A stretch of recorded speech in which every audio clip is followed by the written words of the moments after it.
The Mannin Line with Andy Wint.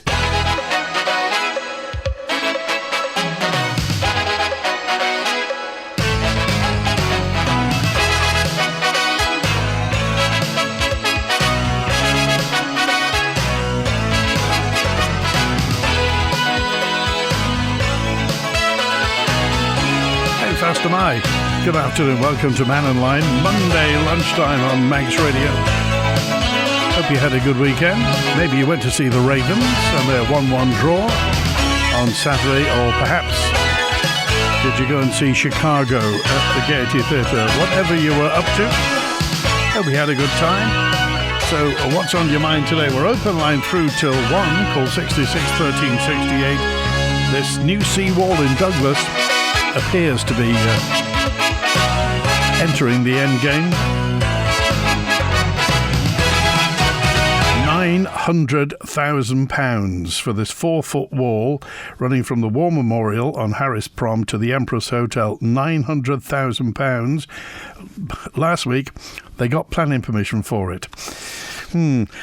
And how do we encourage more people to travel to and from the Isle of Man? With the fact that numbers are down, the question we're asking after the Isle of Man Trade Association raised the concerns about the number of passengers that are coming to the Isle of Man. It's an age-old problem that we have. And if you've got the answer, you could probably become a millionaire if you want to bottle it. Anyway, text, email, call and WhatsApp, whatever's on your mind today. Could be that, could be anything else, to be quite honest. And Howard's first with us today. Hi, Howard. Hello, Andy. Funny enough, that's the two items there that you mentioned, the seawall. I think the council have put a wad of money down there to put, or they've appealed for artists to present what they think should be on the seawall. They're obviously going to vet them. But I think you said the other day 40,000. Yeah. And then they were talking about illuminated ones. Yeah.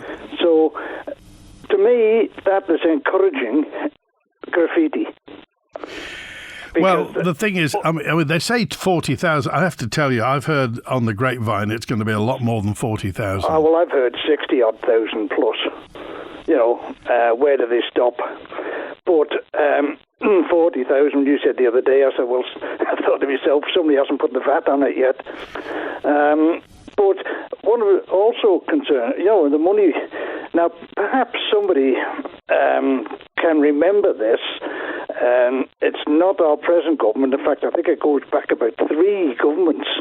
When the airport passenger tax come in, the airport passenger duty came in, levied by the UK, the Isle of Man picked their own duty payments up. And the story was, if we didn't do it here on the island, the UK government would do it and keep the money. So the Isle of Man government decided, we will introduce that same tax here, but we get the benefit of keeping the money. Now they're talking about doing away with it. Will the UK government then step in and say, right, we will charge aircraft travelling to the Isle of Man, or, you know, as such, the airport duty, and retain what we're boasting here, saying it brings in $4 million? Well, we don't know, do we? That's the $64,000 question. Yeah, well, this is where I'm asking now. Will somebody within the present government, or somebody from the airports, or with the knowledge of the airport working, bring a degree of truth to this? Is it introduced and retained by the Manx government, or is the money paid to the UK, and will we lose the benefit if it is? Well, I mean, the air passenger duty, I mean, it raises, I think it's £4 million, £80,000 a week they get from it. So I'm assuming that it goes into the airport. Surely it will go straight to the airport. That's what we were told. Well, it didn't actually say to the airport, but it said the money will be retained by the Isle of Man government. In other words, it's going into the general coffers, and the airport will probably get a whack out of it. Right, so it's not going to infrastructure then? It's not going to the actual department? Is it going to, you say, to the Treasury? Yeah, it will be going to the Treasury and then hand it out. But that was in the 1990s when this was first introduced. And people were querying this, why do we have to do it? And the government of the time said, if we don't do it, the UK government will, and they will retain the money. So it's better kept in-house here on the island. So now, why is the idea of doing away with it here on the island, and will that give a foothold, a toehold, for the UK government to put that charge on the flights to the Isle of Man and retain APD? So there's a question there to be asked, and a truthful answer. I'm not holding my breath on that one. A truthful answer. Does the Isle of Man government retain the money? And what would happen if they did give up? Because we have the ability here, according to your website, to levy our own passenger duty.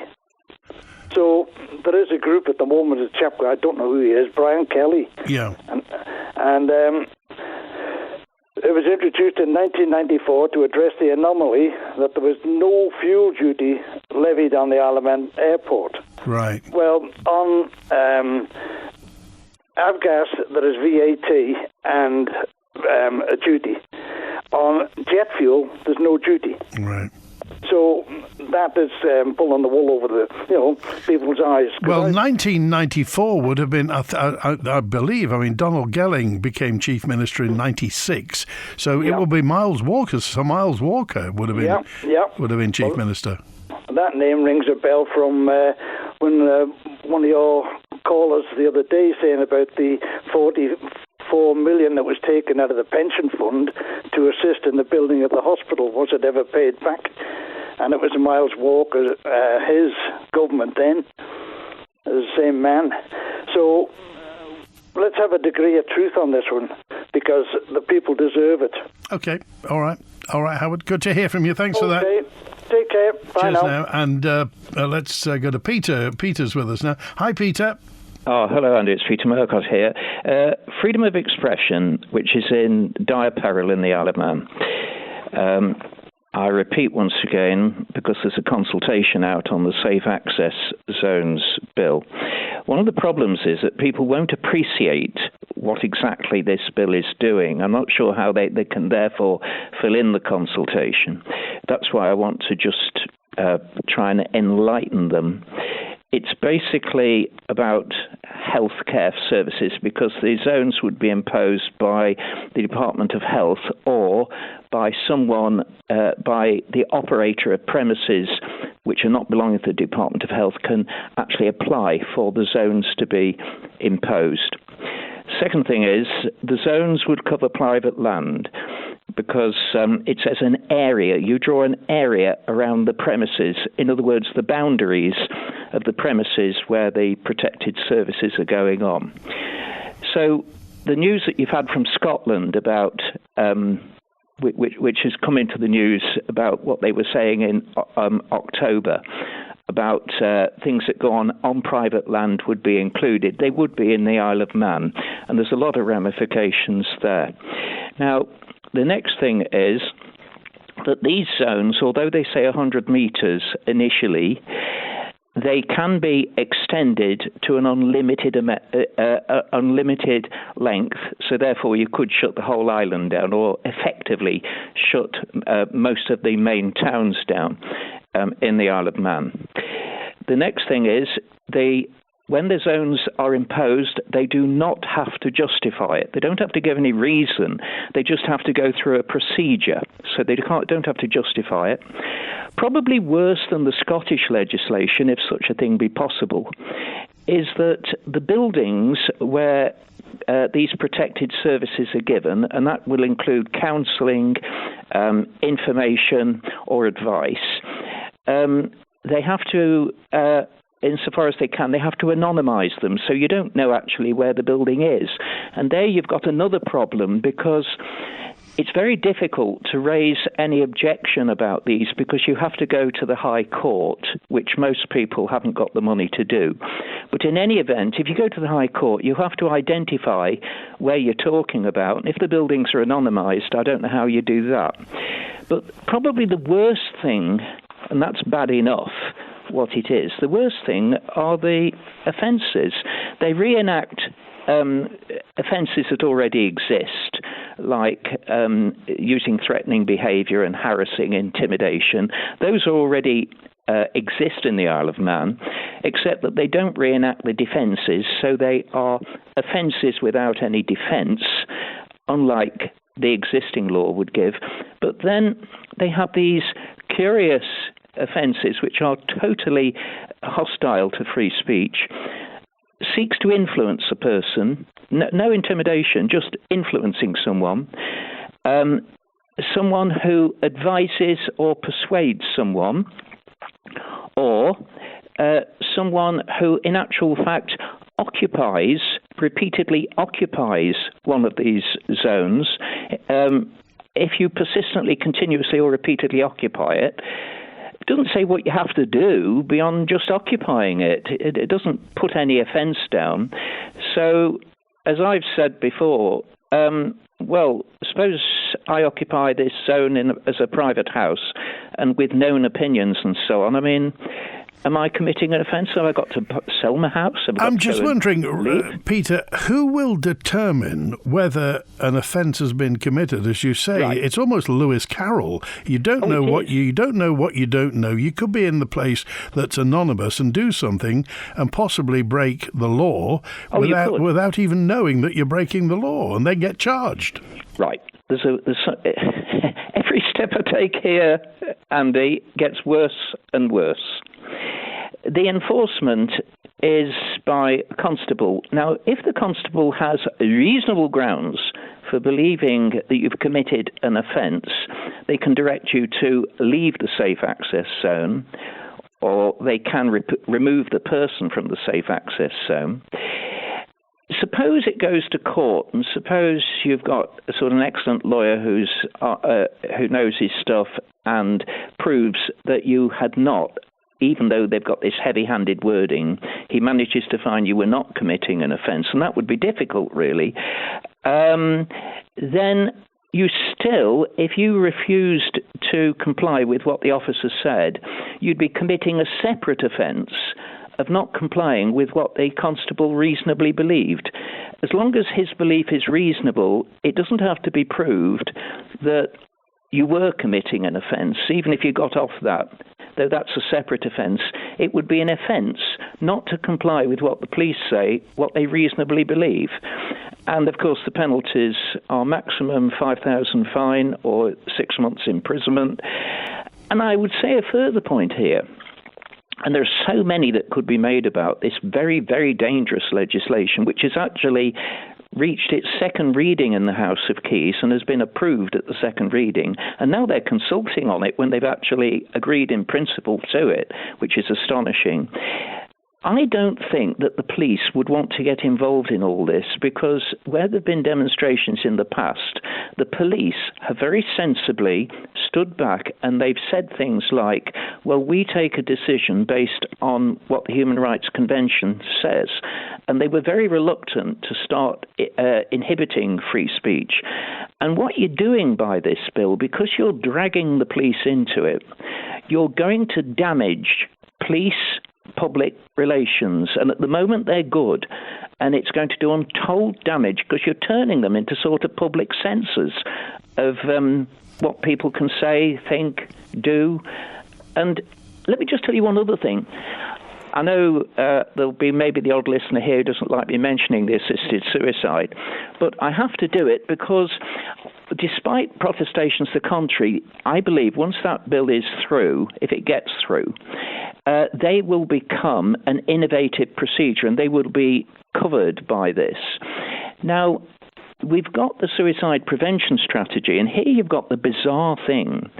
Suppose you're in a safe access zone, and suppose you try and influence people using the suicide prevention strategy, which has been approved by Tynwald, you would nevertheless be committing an offence. And so you've got the Department of Health having a suicide prevention strategy, which it would become illegal to influence people with or inform them about it in a safe access zone.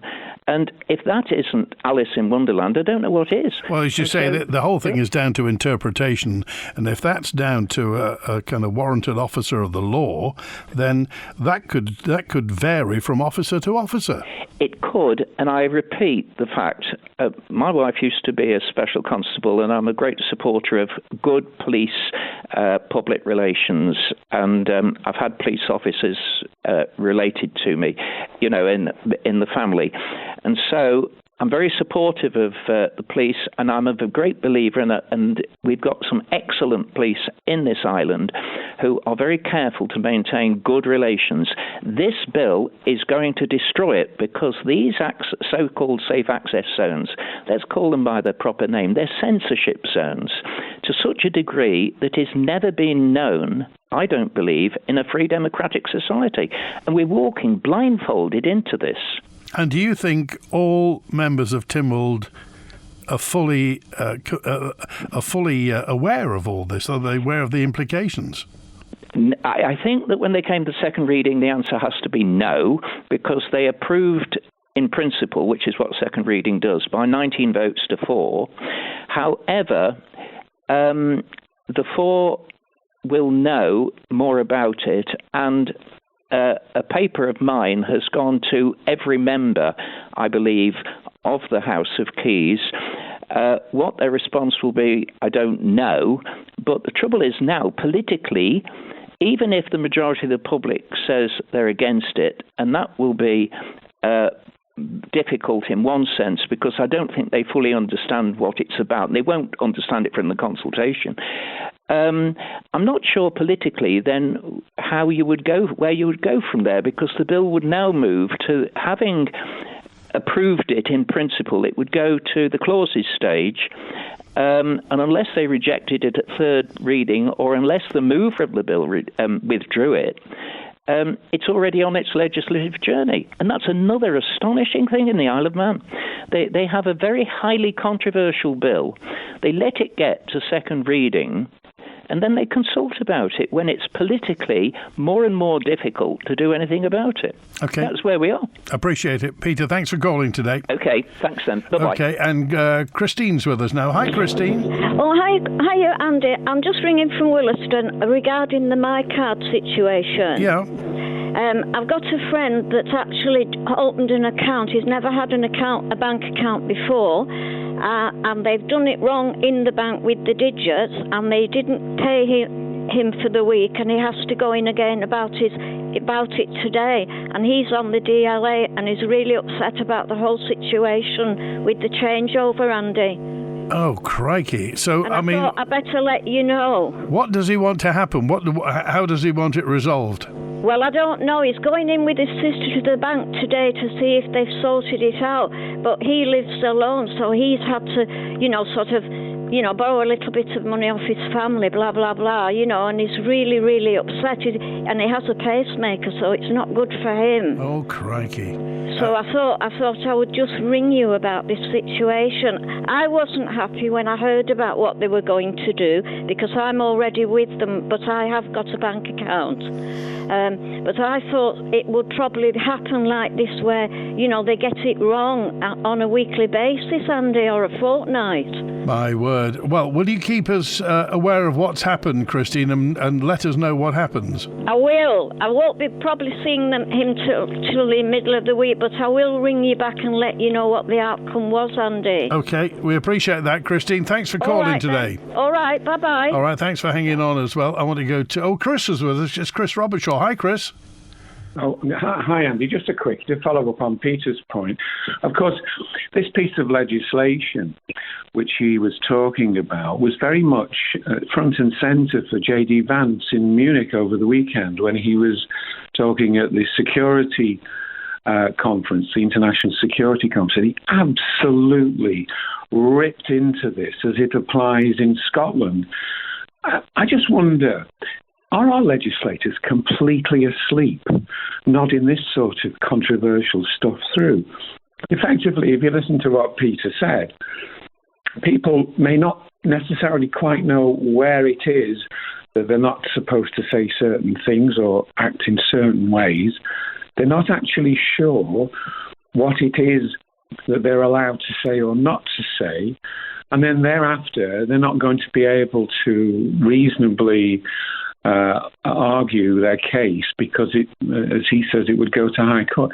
I honestly think Tynwald members, legislators, need to wake up and start taking note of this sort of horrendous Big Brother legislation. There is absolutely no need for it on the Isle of Man.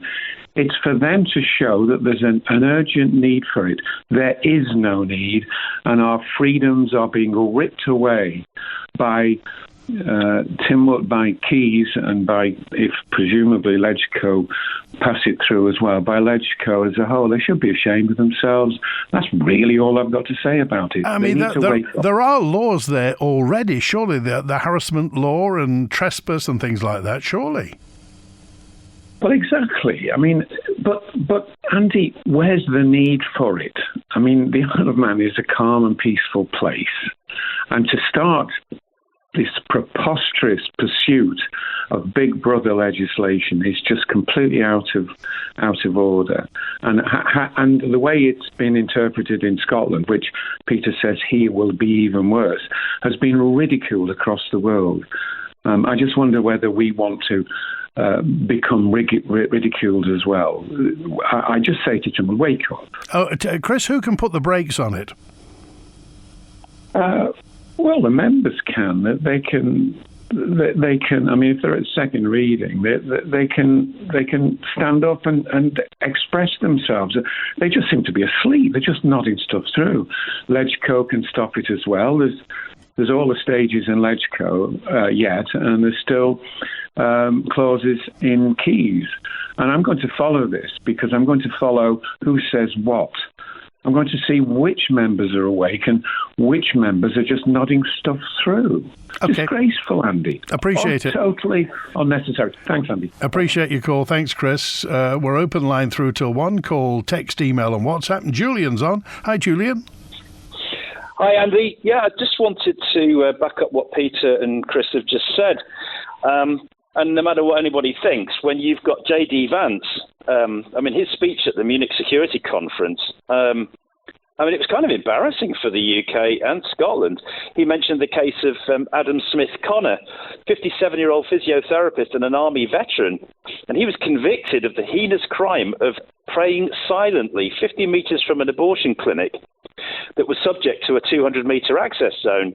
He was fined £9,000 for silently praying. J.D. Vance also mentioned the Scottish government distributing letters to citizens whose houses lie within the so-called safe access zones, warning that even private prayer within their own homes may amount to breaking the law. The Scottish government has urged readers of the leaflet to report any fellow citizens suspected guilty of this thought crime. So I completely agree with Peter as well on what we've talked about several times on another subject, the slippery slope or the mission creep. Well, Chris said that the Isle of Man is a calm and peaceful place, and we shouldn't be bringing this in. Should we be using the laws that are there already? And the other thing is, why do they think this is appropriate for the Isle of Man, do you think? I don't know. Maybe it's just in vogue, in higher echelons. I don't know. I mean, for the Vice President of America to say that in Britain and Europe, free speech is in retreat. He said that infringement of freedom of expression and free speech does not align with American values. There's a new sheriff in town. So what we've got a situation is the most powerful country in the world, who until recently has been pouring untold billions of pounds in funding into the EU. I mean, it's quite prevalent now that they're auditing the federal entities like the US Agency of International Development, USAID, and now they're looking at the National Endowment for Democracy organization. So there's probably quite a lot of this funding filters eventually through to the Isle of Man. And it's clear that J.D. Vance and Donald Trump are saying and warning the UK and Europe that infringement of free speech will not be tolerated. So if they start putting financial squeezes on money flowing from the US into Europe and the UK, we're going to be in a situation where it's not just a case of being made to look stupid. We might actually have a financial squeeze put on us if we start being, don't forget, Russia itself has prescribed the Isle of Man independently on the BBC as an unfriendly territory. So if America does the same thing to us, we could end up with, rather a lot of problems coming to the Isle of Man. OK. All right. Thanks, Julian. Thanks, Andy. Cheers. 380 dropped a note in to say, could you ask how many millimetres of sea level rise will trigger a seawall height increase? Well, we don't know, do we? But the construction of the new seawall in Douglas is now nearing the end stages. 4 feet, 1.2 metres high flood defence runs from the War Memorial on Harris Prom to the Empress Hotel, £900,000, plus decorations. Last month it got retrospective planning permission. Have you seen it? What do you think of it? Do you think it'll be better when there's pretty things on it? Any thoughts? And will it get... Nobody's quite answered the question, really. The other side, the beach is getting higher and higher, isn't it? Because of when the battery pier went in, the dynamic has changed of the waves, and the sea, the beach is getting higher. Isn't it just going to go higher and higher against that wall and at some point go above it? And then is that when they'll raise the wall, or are they going to be taking the beach away the other side? Just asking. Here's Bonzo now. Hi, Bonzo. Hello, yes, right. Well, after listening to those 20 minutes of, ha-ha, isn't J.D. Vance and Trumpism and MAGA wonderful, I thought I'd bring back some measure of balance and sense to the argument. J.D. Vance is the laughing stock, not Europe or Britain. J.D. Vance, the laughing stock. Pete Hegseth is the laughing stock. Someone who's supposed to be the Secretary of State for Defence of the United States, who gives speeches who gives press conferences at NATO while swigging bourbon from the lectern. America is doing itself no favours, and people who so slavishly adopt a similar viewpoint, such as Robert Shaw, or indeed Julian, or indeed Jewan, the rest of the MAGA fellow travellers, they don't seem to realise, or do they realise, what they are supporting. If we talk about free speech, let's talk about the fact that Associated Press, a press agency that has been going for 170 years, is now banned from participating in US government press conferences because it refuses to call the Gulf of Mexico the Gulf of America. I mean, that is just idiotic. Like the idiotic display we saw Trump yesterday spending millions of dollars to parade around the Daytona 500, firstly flying over it in Air Force One, and then doing laps of it in his limousine, spending millions of dollars in the process, whilst, of course, he complains that various necessary government departments are somehow wasting vast amounts of money, which is absolute nonsense. And now we actually are starting to see the backlash from people who were conned by the whole Trump MAGA nonsense, people who are federal employees of 20 years' service who voted for Trump in 2016, voted for Trump in 2020, voted for Trump in 2024, who are now finding themselves fired with 4 days' notice. What is happening in America is what happened in Germany in 1933. It is the exact same playbook. And anyone on this island, but certainly people who have any voice and political influence like Robert Shaw, simply should not be pushing such disgraceful nonsense. But it is the kind of thing I expect from Robert Shaw, because, of course, Robert Shaw is a disciple of someone called Micklewhite, who used to be the editor of The Economist. And he is what is called a minimal statist. And that means it's not that he wants smaller government, he wants far less government. He wants less regulation so that business can do exactly what the hell it likes. that is a dangerous slope. And we are in a position now where Europe is facing the same dangers as it was in 1938. When the America First movement, strange, where have I heard that before? The America First movement, headed up by Charles Lindbergh and others, were saying, no, we can't get involved with the European problems, and actually sort of Hitler's doing a reasonable job. Indeed, there was an organization called the Deutsche Amerika-Bund, which actively campaigned for pro-Hitler policies in America. Indeed, had an infamous large rally in Madison Square Garden, and some of those people actually went to fight for Hitler.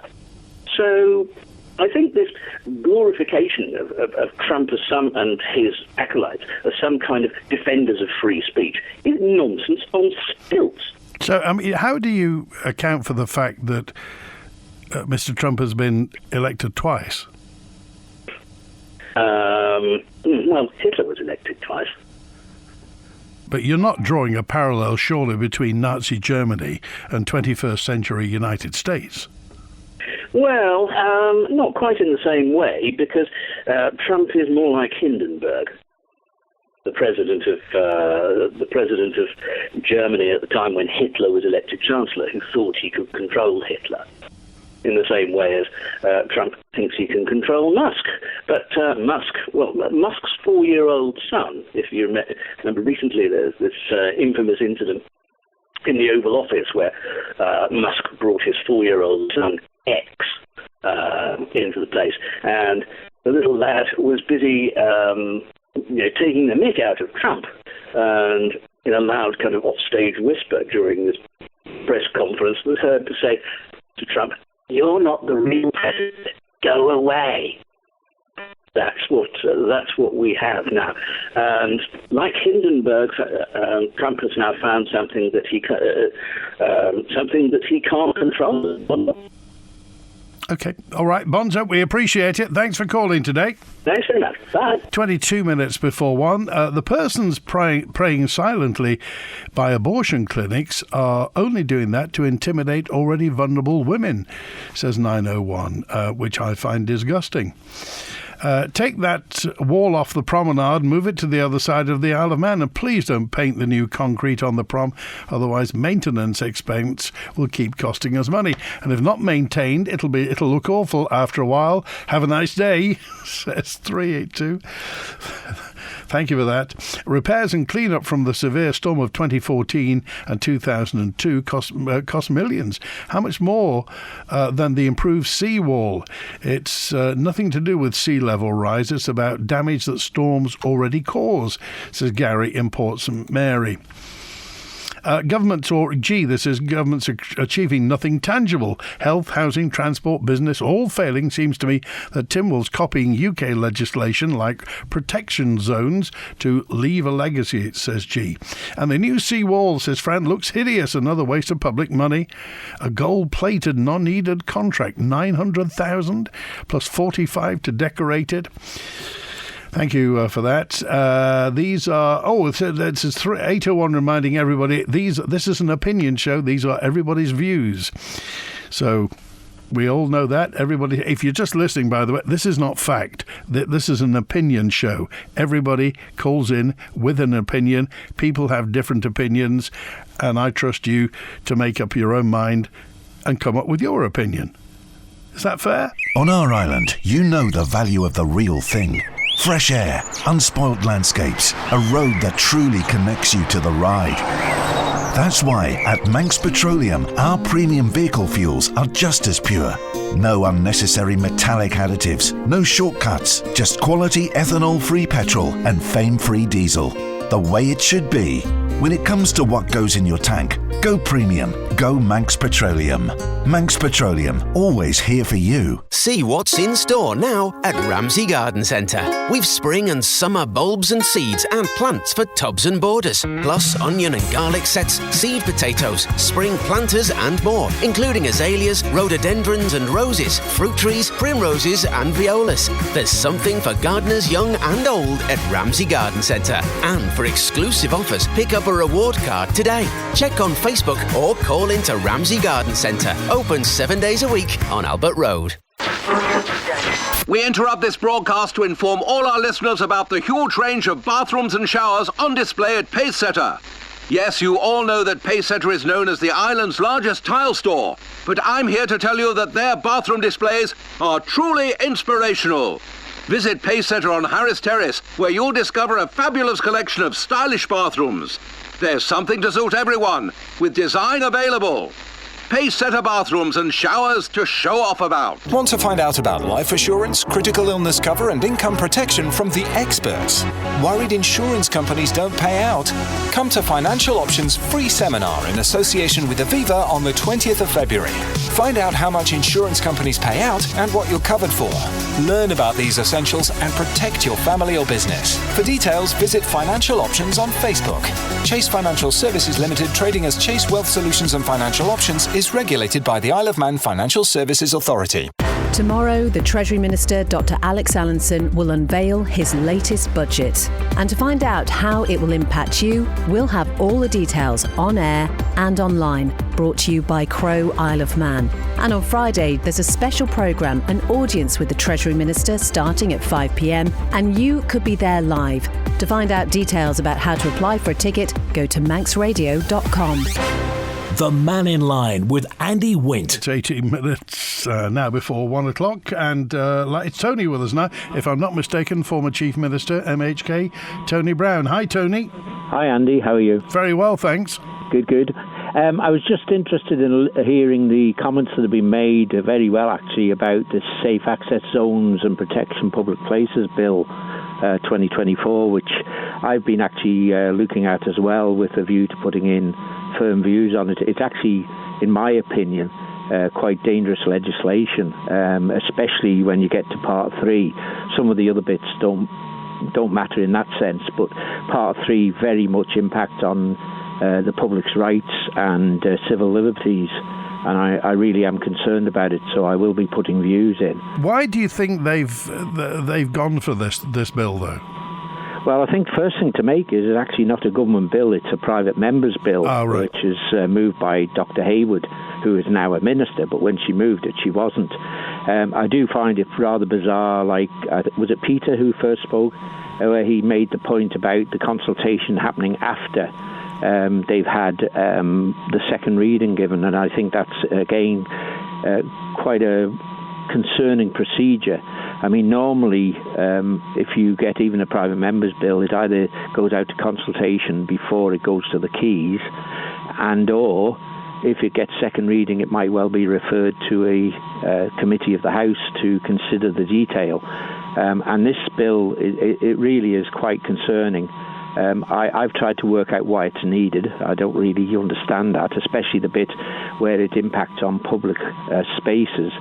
And what people won't know, because clearly most people don't read legislation and they trust our politicians to look after their best interests, it actually gives powers for the department. It gives powers to the Chief Constable and to any other department or even a statutory board to make such orders. And I think, Tony, what the public may be struggling with is, what's this all about? What are they trying to protect? Are these medical facilities? What are these protection zones trying to protect? Well, it starts off protecting medical facilities, but it actually, when you get to Part 3, it opens it up to any land, basically. And you know, there are things that are possibly in the pipeline where there might be an interest to restrict public access to certain aspects of the island's land. But really what's important is that this actually can restrict any land. It can also impact on highways. It really, you need to read the legislation to see how concerning it is. And I mean, I don't usually come on, as you know, on the Mannin Line unless I'm invited to be with you. But I mean, this one, when I picked up what was said by Peter and by Chris, I just thought, well, you know, it's not just them, and thought I'd add my piece in. So it's the thin end of the wedge. Well, as a former legislator, I'm very concerned that this will impact in a way that nobody envisages. I mean, the legislation, it says initially that an order can only be made for 3 years and that's after consultation. But then if you read further on, it actually can be made indefinite without any further public consultation. So this is really not good stuff. And to be honest, I don't understand, and I've read the memo that Dr. Haywood put out. I don't understand why she believes this is the best thing for the Isle of Man and why we actually need it. Maybe around medical facilities it's necessary. I think even that's questionable within the Island, but I stand to be persuaded on that, like the rest of the public. But I certainly don't understand why we need Part 3 of the legislation that's drafted, which actually deals with any public spaces. And I do think people need to be really careful about this. And I hope our members of the House of Keys will look at this very carefully. And if it gets through there, it needs 13 votes in the third reading to get passed, regardless of numbers attending the sitting. So there is a method of trying to stop something that's even gone through its stages. That the Legislative Council will consider this, because if the Legislative Council is going to be of any meaning, of any use to the people of the Isle of Man, their main role has to be to check legislation that's come from the Keys to ensure it actually does not infringe on people's rights. And I suspect, based on what I've read about this legislation, this is quite draconian legislation. OK, Tony, appreciate your call. Thanks for being with us today. OK, cheers, Andy. Bye. 13 minutes before 1. And here's Betty now. Hi, Betty. Oh, hi, Andy. I'd just like to say that I agree with the last speaker and Peter and Chris about this. But I really rang to ask, why does Bozo feel it? He's entitled to his opinion, of course, like we all are, but why does he feel it necessary to sneer and slag off anybody who has a different opinion from him? I can't understand it, and it puts him in a very bad light. Well, I'm sure at the end of the day we can agree to disagree, can't we, Betty? Yes, of course. That's what I'm saying. But he doesn't have to slag off everybody else who disagrees with him. All right. OK. We appreciate it, Betty. Thanks for calling today. Thank you, Andy. Bye-bye. Bye-bye. Fred dropped a note in. I'd like to say about the new seawall, it's ugly and very unsightly, and the quality of the workmanship is substandard. All that patching that's been done and all the steelwork that's been left of the salty seawater over the past few months, well, in a few years, it'll just cause concrete cancer and the wall will fail, says Fred. Have you seen this new seawall on the promenade in Douglas? Peter says Nick has raised a very scary scenario. What if this is being put in place in preparation for the next pandemic? And everyone is so fed up that they storm the Bastille, so to speak. This is the protected spaces legislation. After years of searching for the two huge gargoyles carved out of red sandstone, I've seen them. They're part of a rich history of schools and how they were put on the top of schools to keep bad spirits away and should never have been sold, all in a very sad story has unfolded how the government is eroding our rich history. The gargoyles were taken at the top of Park Road School, says Big John in Ramsey. Does anybody know where those gargoyles are? I live in St Catherine's, close to a builder who's using a parking area for trailer storage. I've called the DOI to get it sorted. The parking fellow was rude to me and actually put the phone down. Now, if my car was parked there without tax or insurance, it will be towed away. Do any of your listeners have any ideas what to do? This is St Catherine's Close, and a builder is using the parking area there to store trailers. Anybody got any ideas? I listen to the show most days. I just wonder how the Isle of Man's ever likely to attract new residents when we hear negative people on Mannin Line. Surely there must be some really positive reasons I want to the Isle of Man. I would move there in a heartbeat if my circumstances would allow, but others may decide that it's just not worth it. We should do a show all about the positives of the Isle of Man instead of the negatives. Thank you, Anonymous. 841. Well, we may disagree, but secretly, underneath it all, we absolutely love each other. And Robert's on now. Hi, Robert. Hi, Andy. How are you? Very well, thanks. Have you had an omelette today? I just had a cheeseburger yesterday, but I had cheese in it. Does that help? Well, that's okay. That'll do. Anyway, what's on your mind, Robert? Well, first of all, just carrying on from the positives, I had a look at the weather before with the weather lady, and she said it's going to improve a lot milder and less frosty outlook towards the end of the week. So that's something to look forward to. It's going to be sunny on Friday and Saturday, apparently. Right, now, down to brass tacks. I was just thinking in terms of two things. One, the budget, or the budgie, as they said on Manx Radio. I was thinking in terms of, did you say public sector housing last time? You corrected me, didn't you? And whether or not the government actually really cares, or actually, can give any surmising of helping the Manx to get into social housing or public sector housing. Do you think they should be building more public sector housing, Robert? Why not? What's the reason not to? Well, of course they replaced Lower Pull Rose. They built a load there, and some has been built elsewhere, but there's not an awful lot happening. Isn't there something above Onken? Isn't there somewhere around the Craignabar area? Isn't there a lot of fields around there or somewhere? Is that public sector? Well, it's not public sector land or anything at the moment. I'm just saying it's an option, isn't it? There is land. I mean, everyone keeps saying when they fly over the Isle of Man, all they see is green. So, there is land available. Okay. I think they need to call that into account. The second thing, just really quickly, with living in public sector housing or social housing at the moment, with Douglas Corporation, you're only allowed to earn £60,000 a year. Now, I know you're going to say, right, okay, so he's got £60,000 a year. I haven't got £60,000 a year. Get a grip. But, I mean, you're allowed to earn £60,000 a year and keep £30,000 of it as long as you spend £30,000. Heaven knows where you're going to spend it on.